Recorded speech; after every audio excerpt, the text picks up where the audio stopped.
जादुई जंगल की कहानी। पूरी दुनिया में एक ऐसा जंगल था जिसे लोग जादुई जंगल कहते थे। वहां के पेड़ पौधे, जानवर और प्राकृतिक सौंदर्य हर किसी को मोहित कर दिया करते थे। इस जंगल में अनेक प्रकार के जानवर रहते थे जो अपनी विशेषताओं से प्रसिद्ध थे। यहाँ के पेड़ बहुत ही जादुई थे और उन पर लगे फल इच्छाओं को पूरा करते थे।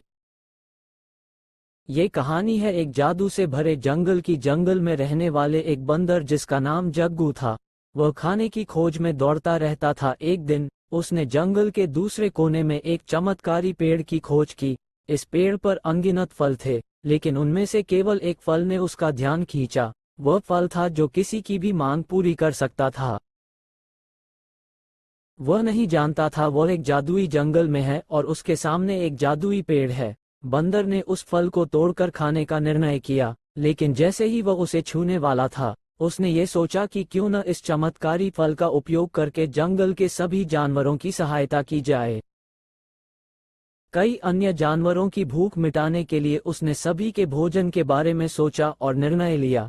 उस दिन से उस बंदर ने जंगल के जानवरों की मदद करने में अपना जीवन समर्पित कर दिया। वह हर जानवर की समस्याओं को सुलझाने, उनकी मदद करने और उन्हें खुश रखने के लिए उस चमत्कारी फल का उपयोग करता रहा।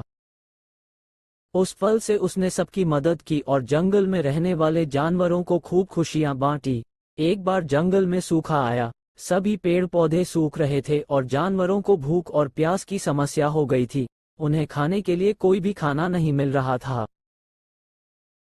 बंदर ने फिर वही चमत्कारी फल उठाया और उसकी मदद से जंगल के जानवरों की भूख और प्यास को दूर किया। बंदर ने सभी जानवरों को समझाया कि वे जंगल की सुरक्षा और जंगल की खुशहाली के लिए मिलकर काम करें और पेड़ पौधों की रक्षा करें। वह चाहता था कि सभी जानवर जंगल का सम्मान करें और एक दूसरे की मदद करें, क्योंकि पेड़ पौधे ही हमें जीवित रखते हैं, हमें खाना देते हैं, ऑक्सीजन देते हैं। हमें उनकी सुरक्षा करनी चाहिए। बंदर ने सिखाया कि जीवन में चमत्कार हैं, लेकिन उन्हें समझने और सही तरीके से उपयोग करने की कला महत्वपूर्ण होती है।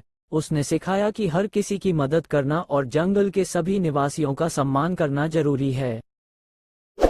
इस कहानी से हमें ये सीखने को मिलता है कि हमें जीवन में अपनी विशेष क्षमताओं का सही तरीके से उपयोग करना चाहिए। हमें हमारे साथी जनों की मदद करनी चाहिए और साथ ही प्रकृति की रक्षा करनी चाहिए। इससे हमारा जीवन और जंगल दोनों ही सुरक्षित रहेंगे।